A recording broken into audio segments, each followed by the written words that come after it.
Well, what a surprise. So much for that bombshell claim then. But it could be a little signifier that the tide is turning regarding the Max to Mercedes rumours. One of the more loud voices stoking the fire recently was Max's brother-in-law, Nelson Piquet Jr. Yeah, that Nelson, the one that was involved in Crashgate and then realised he wasn't destined to be in F1 for much longer, so decided to take down a team with him. He stoked the fires by speaking on a podcast and casually claiming that Max to Mercedes was already done, even sounding surprised, effectively going, "Doesn't everyone know about that yet?" I bought stocks in foam packing plants about the level of doubt I had regarding his comments, and wouldn't you know it, he's walked them back. So here is the update for you, for your consideration. Ahem. Max just wants to be where he thinks he can win. Does money play a role? Of course, but the most important factor is that he wants to be in a good car. The only two choices he has are Red Bull and Mercedes. Maybe they sent Horner away to get Max to stay. I don't know. Maybe he's already signed for Mercedes, but maybe he's also already said no. As for Sardinia, that's just a place where people go on holiday. Oh, that's some Olympic-level backpedaling right there. He's gone from being a confident insider saying, "I know exactly what's going to happen because I'm family," to being just as speculative as everyone else, just going, "I don't know." Those first comments were surely clout chasing, and I wouldn't be surprised if Kelly had words with him in private after that one, and why he's now walked it back at the first opportunity. The Verstappen camp surely would want to keep negotiations private for obvious reasons. This move is going to be one of the biggest moves in F1 history, bigger than Lewis to Ferrari. But anyway, Piquet Jr.'s first comments may have strayed too close to sensitive talks than what was comfortable for either Max, Kelly, or the former's manager Raymond Vermeulen to tolerate. Hence why Nelson's toned things down. Was it a polite nudge to do so?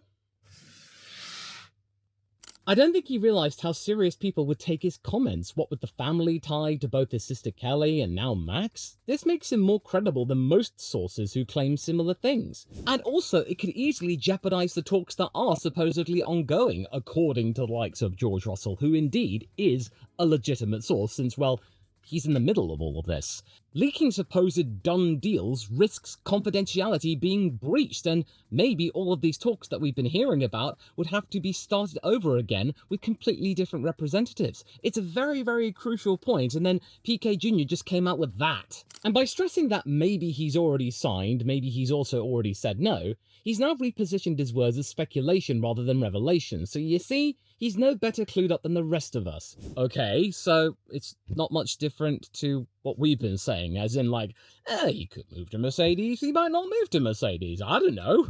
And, oh, Sardinia, oh, that's nothing. Yeah, okay, okay, Nelson, whatever. I mean, it might satisfy some outlets looking for a brand new angle, because indeed, we're talking about this right now. I'm making a video about it, because this kind of news is now making the entire Max Verstappen to Mercedes situation all the more complicated and far less clear. Not that long ago, when he originally made those comments, it was looking very, very likely it was going to happen. But we've now moved on considerably, and Red Bull have made so many moves to prove their loyalty to Max Verstappen and that they will take his comments seriously, that it's now made things a lot less certain.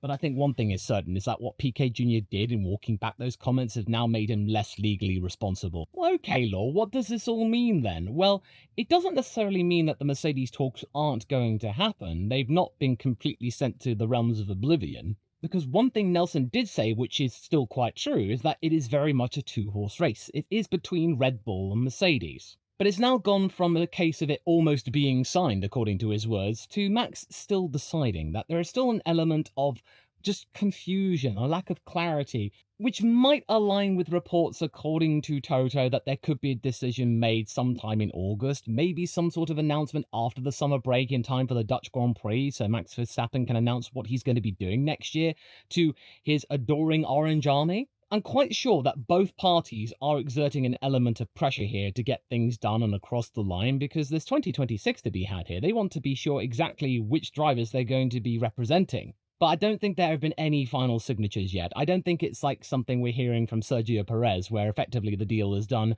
they're just waiting for the right time to announce it. It's nothing like that. But I can't tell you how smug I feel right now to have not trusted Piquet Jr.'s words. It turned out to be absolute bulldookie. And the timing of Piquet Jr.'s comments also comes in line with some really big profile pundits sort of calming down on their beliefs that Max is definitely 100% super duper dabulously going to Mercedes, there are more and more people thinking that maybe Max will stay at Red Bull after all. You got Martin Brundle's thoughts from a week ago, and now, according to the GP blog, we're getting Ralf Schumacher talking about him, Max, staying at Red Bull. And Ralf was one of the biggest shouters out there, saying that he would be leaving Mercedes, saying even at one point that Max could even go to Alpine. Yeah, that guy. And now Ralf is saying that, oh no, Red Bull, no, that he's going to stay there next year. All of this really does make us really start to think about whether or not Max is starting to hesitate about this potential move and whether he might actually say no to Mercedes. And I was further reminded by this thought because I saw yet another YouTube ad with Mercedes drivers in it, this time hocking the Ineos Grenadier, with both George and Kimi admittedly having a little bit of fun running around in dirt 4x4s, but still, it's them in another commercial. And they have been doing a lot of those this season. Have you been noticing this on YouTube and in other places? Do you really think that Max will be bothered to do any of that? Because he has certainly been doing less of those these days. I know he does his stuff with Heineken, one of his personal sponsors, but I think he's very picky in what he does. Whereas George is like, okay, when we start filming then, chaps. Of course, Max could decide to race elsewhere, and Mercedes is looking fairly re-established after a couple of very rocky years, although not nearly as composed as McLaren at the moment. They look bulletproof. And Toto has openly said he kind of regrets giving them his engines a few years ago to boot. There are factors still in place which may mean the move could happen. Look, we all know about the performance clauses being potentially activated in the next couple of weeks, so I'm not going to really go into that chestnut that much. You already know. There's also Helmut Marko essentially giving Verstappen permission to meet Mercedes, as talked about in Austrian publications, and Red Bull has equally been less resistant than many might think, suggesting they might have given up amongst some circles. But I would imagine it's more to do with not being resistant, or it might actually force a change you might not like. He's in a very sensitive period of his career at the moment, so the best thing to do is to not be a roadblock. But throughout all of this, it does make me think that Max is looking for absolutely rock-hard data from both parties, not just Red Bull, but also Mercedes. He wants to make absolutely sure that whatever move he makes is the right one for him in the short to medium term, or maybe the long term, the next 3 seasons. That Red Bull has to provide this, Mercedes has to provide this too. And it will also be a really, really interesting balancing act for Toto to manage, because if Max is asking for really sensitive information to be absolutely sure the Mercedes power unit is going to be as good as has been said in the media many, many times, according to all the rumours, Wolff might have to give up intel he might not be comfortable with. And I still remember what happened when Alex Albon was going to Williams, and Toto did not like that at all, going as far as one point in calling Albon a potential mole for Christian Horner to gather data about the Mercedes power unit. Seriously, back in 2021, it got that heated, it got that awkward, whereas Christian was just like, oh, blimey, Toto, chill down, will ya? It also reminds me of something I read from Steve Jobs' autobiography when Apple went to go to Xerox PARC to find out some cool little tidbits. They thought they were getting one thing, then Steve Jobs and co realized they weren't getting it, so they asked for a little bit more, demanded a little bit more, and then they got it, and then the deal was done. Information shared with them that Xerox were not really wanting to provide them, but they kind of had to get anything across the line. Nevertheless, Mercedes appear more stable these days, which is why I saw George and Kimi as the ideal post-Hamilton duo for their rebuild. But yes, there is still internal tension at Red Bull, despite the removal of Christian Horner from his team principal duties. He does still exist within the team's ecosystem as a director on the payroll, so he's not totally removed from the equation, and the immediate fallout, according to some reports, was a little bit awkward too, in that Dr. Helmut Marko was telling everybody who was a little bit down in the dumps about Horner's dismissal that, yes, you should try to smile more. I've been on the receiving end of someone telling me to smile more, even them going so far as to go, smile more! Oh, I despised that back in the day, but I held my tongue. So I can immediately relate to anybody who was on the receiving end of that. I do doubt that Helmut went that far, but it's now in my headcanon, and I think it's in yours now. And then there is the matter that, according to Toto, there is a defined deadline for contracts to be locked in and people to wind up where they wind up, but everything is going to be done by the summer break. That checks out with decisions from the Austrian in the past with Mercedes deals, so I do suspect a fixed deadline is coming soon. raising the prospect of a genuine decision rather than endless flirting in just a few weeks' time, thank God. And again, going back to the Brundle and Schumacher comments, it does very much tell me that maybe the internal paddock gossip, the stuff that we're not privy to, but anyone that works within Formula One might be more aware of, albeit slightly, is that perhaps things have changed in the contract negotiations, that maybe there might be elements of the contract that Max doesn't like, that maybe whatever Laurent and his team have been able to propose to Max could be just the ticket in keeping Max not only around for next year, but throughout the remainder of his contract. After that, that's anyone's guess. Let's just get 2026 out of the way, right, okay? And one major indicator is that Wolff himself puts very little probability on landing Max for next year, and to me, that line is not pure posturing or trying to sandbag, which is something that Mercedes has often done when it was in its glory days, sandbagging. It does perhaps reflect both Mercedes' respect for George Russell's trajectory and the commercial headache of fitting a record-breaking salary within the entire Mercedes ecosystem, even though there are claims that the Mercedes board have given the go-ahead to pursue Max in that capacity. Now, I'm not feeling bad for Toto Wolff or anything like that. I've made it very clear in previous videos that I think what he is doing trying to court Max is absolutely ridiculous and being so silent in regarding to his drivers. But what do you do when you're in that position? Do you invest in your current lineup for the next couple of years, then potentially continuing to improve, one, a rookie, but a really prodigious one, and then you got a driver who's in the form of his life and is only going to continue to improve, thriving in the role of being the team leader? Or does Toto act selfishly and correct the mistake that he committed when he was very much early in the job as the Mercedes team principal, potentially combining a really fast car with one of the best drivers of this generation? Throw caution to the wind for all of that said glory, and of course bragging rights, saying, well, look at that, Mercedes is back to where it was in the glory days, we got Max by my side, as it was meant to be back in the day, but then I just was foolish in my own naive years. But then if you potentially have the best car, Toto, and you got two drivers who are really in sync with the Mercedes ecosystem, then just get them in the car and they could be fighting it out for the world title, and then you would also have to be paying them much less, even though George is demanding a pay rise, and also those two are loyal to you to a fault. And as I've said in many videos, according to various reports, Red Bull are doing everything they possibly can to convince Max that they will listen to him much more to things that extend beyond the car, to the point as to how the team is run. Now, I'm not saying that we're going to be getting Verstappen.com racing or anything, or Max is going to become the TP or the CEO or what have you. I'm talking more about making Red Bull a team that is based around technical stuff and engineering, rather than just trying to jump onto any hype that's going on right now, or being a media juggernaut, or just shouting at anybody who will listen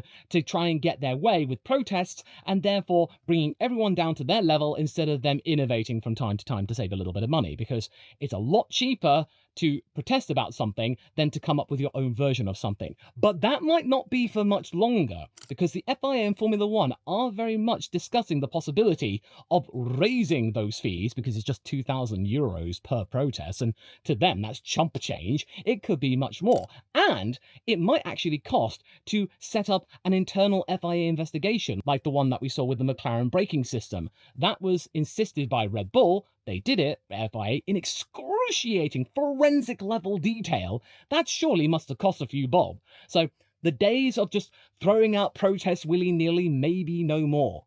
Good. Then there's also the thought about the multiple world champions' public stance regarding the whole thing being somewhat cautious, as in he's very, very hesitant at the moment and keen to put the subject to bed, whatever state it is in. As recently as Silverstone, he said nothing has changed from my side and called the switch risky given the unknown 2026 rule. I mean, he's not wrong in that department. It could be one of the best moves of his career, albeit he's not had to make that many. It could easily be just a sideways move where Mercedes this year are not much different to where Red Bull are this year, or it could be akin to what his buddy Fernando has experienced for the majority of his career, being at the right team but at the wrong time. Although I do really doubt, with both of my implements, that Mercedes would ever get that bad next year. Also, back in April, he added that he was happy at Red Bull, he wasn't just happy with our car. A hint that maybe just simply fixing the damn car could solve everything. That maybe that was the only stumbling block. Everything else about the team might be satisfactory to his wants, perhaps. And even though next year resets the packing order, potentially, the short-term performance picture tilts against Mercedes. They sit third in the constructors at the moment, behind McLaren and Ferrari, and its current chassis, as we've seen, is prone to pace swings that even Max may not fancy. It still very much is at the mercy of the weather, that being a comment from George himself, that the car could be good at one track in one set of conditions, but if it gets a little bit too warm for its liking, it will completely fall to bits. Although admittedly the move away from ground effect from next year onwards might be music to James Allison's ears, because you gotta remember, he was able to produce some really good cars through 2017 and 21. But nevertheless, Max has said a move is still risky. And it really just makes me think about the whole comparison of Max's deal with Lewis's deal, that they are kind of similar. Really, I don't think they are, because Lewis was very much driven by his heart, whereas Max, I think, is very much driven by his head. Max's heart is still pounding, screaming Red Bull, whereas Max's head is tempering that, saying, no, he needs to find the best car. So he's very much torn, whereas Lewis, at his stage of his career, his heart was ruling the way, man. There are other factors as to why the Piquet Jr. scaling back is relevant to the overall sense that the deal may not happen at all. Despite Toto remaining somewhat silent on the matter, which has allowed rumours to get out of hand as part of silly season, and peaking with Kimi to Alpine rumours muttering around, gathering steam, but the overall logic is suggesting that, unless there is a breakthrough in negotiations, the lineup at Mercedes may remain the same, given how both drivers have exceeded expectations. Because come off it, even though Kimi Antonelli has been struggling of late, gaining 60 points in your rookie year is still something to be proud of, and we're only halfway through the season. He could easily eclipse the points tally that Oscar Piastri was able to get in his first year with McLaren. And not to mention, he's been riddled with reliability issues, which has hampered any means of a fight back or scoring some more points. And then you've only got to look at George. He's absolutely loving life right now. Him not that far behind Max Verstappen in the championship, potentially being this year's best of the rest, and Mercedes have him lock, stock and barrel, and he's willing to remain there for the rest of his career. The only way I would even consider removing him and replacing him with Max Verstappen, a little bit more fervently, is if he didn't take to the role of team leader really well, he was causing friction within, and maybe he just simply underperformed, that he wasn't really performing and they could easily be fourth despite having a better car. But that hasn't happened. That's not happened at all. And like I mentioned earlier, you want two guys who are willing and prepared to be doing loads and loads of commercial work to justify their cost, and also to spread the Mercedes brand. They play the game, whereas Max, I don't think he's willing to play that particular game, because I think I remember earlier this year that Red Bull promised him he wouldn't have to do nearly as much social media engagements as he used to, because you only look to Red Bull's social media feeds, and the majority of the posts are done by Yuki Tsunoda. And then there's the Ford factor to consider, and I've heard time and time again people saying that, oh no, the Red Bull Ford powertrains is going to be really, really weak. It could easily be one of the worst on the grid. Well, the truth is, we don't know. Mercedes doesn't really know how they stack up against the competition. It's all a bit of a question mark. But there are indications that Ford are happy with their progress. In an article from motorsport.com back in May, Ford global performance boss Mark Rushbrook said the joint Red Bull Ford power unit is meeting its power targets, and that they are shipping new parts to the Milton Keynes base every day in a relentless push to be ready in time to have a good enough unit to start off the season with. Now remember folks, next year is going to be very different in regards to engine development. We are going to be seeing it go full bore. There is no more engine freeze to be had, so if you start off with an engine that is a little bit suboptimal, there is no reason to say that that's them condemned for the rest of the season. If they have the resources to be able to update and realise where they are lacking, then you could easily see them improve throughout the year and go into next year with something even better. Next year could be different to the year after that. And also there might be a matter of red tape, because I could easily imagine that Red Bull and Ford will be more than willing to listen to Max's feedback regarding what he wants from the engine side of things to ensure that he and his teammate, whoever it may be, has the best possible power unit for what they need from the aero side of things. And also I can imagine there'd be a lot less red tape than there would be at Mercedes, because there would be many, many voices and lots of procedures, whereas I think at Red Bull it might be a little bit more flexible. And we can look at what's happening right now, because despite a rough season, Max has still been able to grab pole positions from time to time. And Helmut Marko has said that the upgrades they're bringing to Spa and Budapest could be title defining.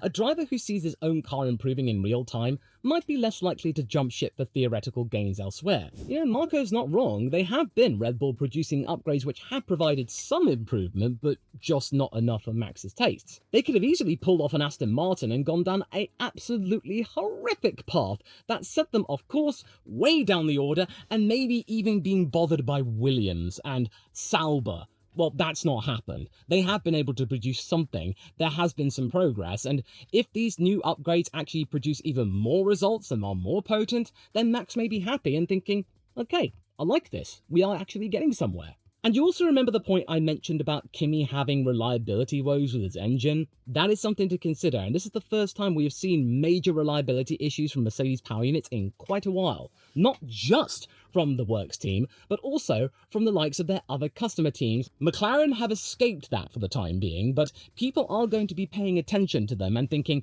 oh, which engine's going to go bang first? It could easily change the tide of the championship. Everyone's just waiting, because it could easily happen as we progress through the season. Parts get increasingly worn, and you can't just bring in a brand new power unit without some sort of grid penalty. And these reliability questions might make a Mercedes move less obvious as a safe haven for a title contending driver, and especially going into a brand new engine rule set where reliability will definitely take a whack. It'll be a case of which engine goes bang the least next year. Even Ferrari might have something up their sleeve, reportedly working on an extreme new engine concept, because nobody is certain where the competitive bar will sit when the hybrid balance changes. So even though people are still saying the Mercedes might be the favourite in terms of the engine, it's not nearly as clear-cut as it used to be. Ford might have something in the tank, Ferrari might be working on something extreme, Honda seems particularly proud with its efforts with Aston Martin, and Audi has Mattia Binotto with them.